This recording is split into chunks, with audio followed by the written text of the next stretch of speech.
आज गडिंग्लज शहरामध्ये दुसऱ्या टप्प्यामध्ये विकास कामाचा शुभारंभ आदरणीय साहेबांच्या हस्ते आज या ठिकाणी झाला। गेल्या महिन्यामध्ये पहिल्या टप्प्यातला शुभारंभ कार्यक्रम झाल्यानंतर साहेबांनी काही गोष्टी त्या ठिकाणी सांगितल्या होत्या आणि घोषणा केल्या होत्या आणि त्याच वेळेला त्याच दुसऱ्या दिवशीपासून ज्याचं काम सुरू झालं ते बोरवेलचं काम सुरू झालं। त्यांच्या मुश्रीफ साहेबांच्या फाउंडेशनच्या माध्यमातून 3 प्रभागामध्ये बोरवेल त्या ठिकाणी सुरू झालं आणि तिन्ही प्रभागामध्ये 2 इंची 2.5-3 इंची आणि 5 नंबर प्रभागामध्ये 5 इंची पाणी त्या ठिकाणी लागलेलं आहे। खरोखरच साहेबांनी अनेक वर्षे आपल्या प्रभागामध्ये गावामध्ये आणि पंचक्रोशीमध्ये ज्या ठिकाणी पाण्याची अडचण आहे त्या ठिकाणी बोरवेलचं काम करून दिलं आणि सगळे बोर आज सुद्धा सक्षमपणानं त्या ठिकाणी चाललेले दिसतात। नागरिकांना, पशु पक्ष्यांना आणि निसर्गाला सुद्धा त्या पाण्याचा वापर झालेला आपल्याला पाहतोय। अशा या चांगल्या कामाच्या माध्यमातून साहेबांच्या हस्ते आज गडिंग्लजच्या दुसऱ्या टप्प्याचा शुभारंभ आज या ठिकाणी गंगा पूजनाला झालेला आहे। गडिंग्लजच्या 2-3 महिन्याच्या कालावधीमध्ये 12 कोटीचा निधी आपल्याला आज या ठिकाणी मिळालेला आहे आणि पहिल्या टप्प्यातल्या निधीचा कामाचा शुभारंभ होऊन दुसऱ्या टप्प्याच्या सुद्धा निधीच्या कामाचा शुभारंभ आज रस्ते त्याचबरोबर विविध उद्यानं अशा वेगवेगळ्या माध्यमातून सुरू झालेला आहे। एवढं मोठं सक्षम नेतृत्व आम्हाला आज या ठिकाणी मिळालेलं आहे। वेगवेगळ्या माध्यमातून विकासाचं कार्य आम्ही या ठिकाणी करत आहोत आणि येत्या काही दिवसामध्ये आम्ही परवा 26 मार्चला साहेबांच्या वाढदिवसाच्या निमित्तानं सर्व नगरसेवक आणि आम्ही सर्व राष्ट्रवादी काँग्रेस पक्षाचे पदाधिकारी आणि आमचे मार्गदर्शक यांनी एक संकल्प केला। ज्या नेतृत्वानं आम्हाला 25-30 वर्ष वेगवेगळ्या विकासाच्या माध्यमातून या शहराचा गौरव वाढवला, शहराचा विकास वाढवला, सर्वसामान्य गोरगरिबांना वेगवेगळ्या माध्यमातून मदत केलं, अशा नेतृत्वाला कोणत्या पद्धतीने काम आम्ही करून दाखवू शकतो अशा पद्धतीचं काम, जे काम भविष्यामध्ये लोक लक्षात ठेवतील आणि ज्या कामाची पर्यावरणाला आणि आताच्या येणाऱ्या परिस्थितीमध्ये ग्लोबल वॉर्मिंग मध्ये त्याची गरज आहे अशा पद्धतीचं मोठं काम माझ्या नेतृत्वाप्रमाणे आम्ही तो काम गेल्या 26 तारखेला त्या कामाचा शुभारंभ केला आणि त्या कामाचा पहिला टप्पा गडिंग्लज हरित शहर करण्याचा पहिला टप्पा त्याच दिवशी 108 झाडं लावून नगरपालिकेचे जे शाळा आहेत त्या शाळेमध्ये आणि शाळेच्या परिसरामध्ये मी पटांगणामध्ये 108 झाडं लावून आम्ही त्या ठिकाणी कामाचा शुभारंभ केलेला आहे।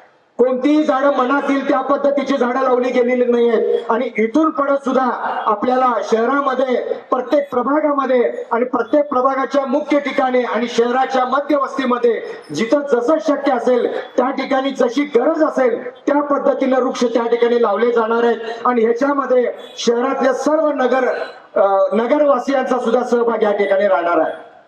त्याचबरोबर आम्ही ग्रीन सिटी, त्याचबरोबर ग्रीन एनर्जी, सौर ऊर्जेवरचं शहर व्हावं, आत्मनिर्भर व्हावं, माझ्या नेतृत्वाप्रमाणे सक्षम, जसं माझं नेतृत्व आहे त्याप्रमाणे सक्षम आपल्या या भागातला मतदार झाला पाहिजे, या भागातले नागरिक झाले पाहिजेत। या पद्धतीने आम्ही ग्रीन एनर्जीचा सुद्धा काम त्या ठिकाणी शुभारंभ केलेला आहे, जेणेकरून भविष्यामध्ये आपल्याला सौर ऊर्जेचा वापर करता यावा, विविध योजनेच्या माध्यमातून सौर ऊर्जेचं पॅनल त्या ठिकाणी लावता यावं, बँकेची सबसिडी असेल, शासनाचा निधी असेल आणि त्याचबरोबर गडिंग्लज नगरपालिकेच्या वतीनं जे काय घरपाळ्यामध्ये एखादी सूट त्यातून देता येईल का अशा पद्धतीची योजना, जेणेकरून सगळे लोक सौर ऊर्जेचा वापर करतील आणि एक वेगळ्या पद्धतीचं शहराचं मॉडेल आपल्या जिल्ह्यामध्ये आणि राज्यामध्ये कसं करून दाखवता येईल अशा पद्धतीचं स्वप्न आम्ही उरीशी बाळगून परवाच्या 26 तारखेला या कामाचा शुभारंभ केलेला आहे आणि काही बरीचशी कामं येत्या 1-2 महिन्यामध्ये आपल्याला वेगवेगळ्या प्रभागामध्ये दिसतील। अशा प्रचंड मोठ्या विकास कामाच्या माध्यमातून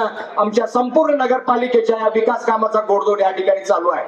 खरोखरच नागरिकांनी सुद्धा भरभरून आम्हाला या ठिकाणी सहकार्य केलेलं आहे आणि बऱ्याचशा समस्या सुद्धा या ठिकाणी येत्या 1-2 महिन्यामध्ये सोडवण्याचं काम केलेलं आहे। पहिल्याच महिन्यामध्ये येत असताना नगरीमध्ये पाण्याची समस्या होते, तर आज प्रत्येक प्रभागामध्ये बऱ्याच ठिकाणी 100% पाण्याचे प्रश्न सुटलेले आहेत। येत्या 2 महिन्यामध्ये संपूर्ण शहर पाण्याच्या अडचणीतून मुक्त झालेलं आपल्याला पाहायला मिळेल, कारण चांगल्या पद्धतीचं पाईपलाईन या ठिकाणी झालेला आहे आणि 6 पाण्याच्या टाक्या या ठिकाणी उभारलेल्या आहेत। इथून पुढे दुसऱ्या आणि तिसऱ्या मजल्यापर्यंत पाणी कसं जाईल या पद्धतीचं प्रेशर या ठिकाणी होणार आहे। अनेक बऱ्याचशा समस्या आहेत, अनेक रस्त्याच्या समस्या आहेत, बऱ्याचशा गोष्टी असलेल्या असले तरी आपल्याला येत्या 1-2 वर्षामध्ये त्या प्रभागातले नगरसेवक सक्षमपणानं आपल्या समक्ष येऊन भेटतील आणि प्रशासन आपल्या दारी अशा पद्धतीची योजना सुद्धा आम्ही साहेबांच्या वाढदिवसाच्या निमित्ताने सुरू केली आणि ही योजना प्रत्येक प्रभागामध्ये सर्व नगरसेवक त्याचबरोबर सीओ साहेब आणि त्यांचे सर्व अधिकारी आपल्या नगरीमध्ये आपल्या प्रभागामध्ये येतील आणि आपल्या समस्या आपल्या अडचणी त्या ठिकाणी समजावून घेतील आणि त्याच ठिकाणी तात्काळ जिथं शक्य असेल त्या सोडवण्याचा सुद्धा त्या ठिकाणी प्रयत्न करतील.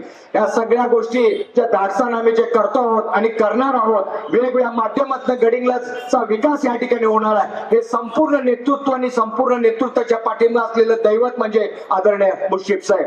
जसं त्यांनी कागलची नगरपालिका सक्षम केलेली आहे, वेगवेगळ्या माध्यमातून सुशोभीकरण केलेलं आहे, कचरा मुक्त केलेला आहे, धूळ मुक्त केलेला आहे. अशाच पद्धतीने साहेबांच्या मार्गदर्शनाखाली त्यांच्या वेगवेगळ्या मिळणाऱ्या निधीतून आम्ही येत्या काही वर्षभरामध्ये एक मोठा विकास या ठिकाणी झालेला आपल्याला या ठिकाणी पाहायला मिळेल. अशा पद्धतीची क्रांती या ठिकाणी आपल्याला पाहायला मिळेल.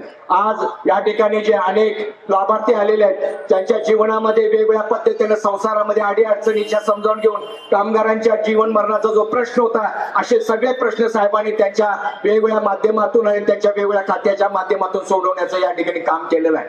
त्याचबरोबर आपल्याला या ठिकाणी ज्या वस्तू मिळणार आहेत अगदी दर्जेदार वस्तू आहेत, चांगल्या वस्तू आहेत आणि अनेक वर्ष ते वस्तू आपल्या घरामध्ये काम देतील आणि टिकतील अशा पद्धतीचं वस्तू आपल्याला गरजू लोकांना या ठिकाणी मिळणार आहे. आणि त्याच पद्धतीने आपल्याला आवास योजना सुद्धा या ठिकाणी साहेबांच्या माध्यमातून घरकुलाच्या माध्यमातून सुद्धा मिळणार आहे. अशा अनेक विकास कामाच्या माध्यमातून विकास या ठिकाणी होणार आहे. सर्वसामान्य गोरगरिबांना मोठ्या प्रमाणात निधी आणि मदत मिळणार आहे. अशा विकासाच्या माध्यमातून गोडधोड चालू असताना आज जो कार्यक्रम झाला खरोखरच एक चांगला कार्यक्रम, ज्या कार्यक्रमाची सुरुवात गंगा पूजनाला झाली, येत्या काही दिवसामध्ये अशाच वेगवेगळ्या माध्यमातून कामं आणि कार्यक्रम आपल्याला पाहायला मिळतील. पुन्हा एकदा मी आपल्या सर्वांना मनपूर्वक धन्यवाद देतो आणि थांबतो. जय हिंद, जय महाराष्ट्र.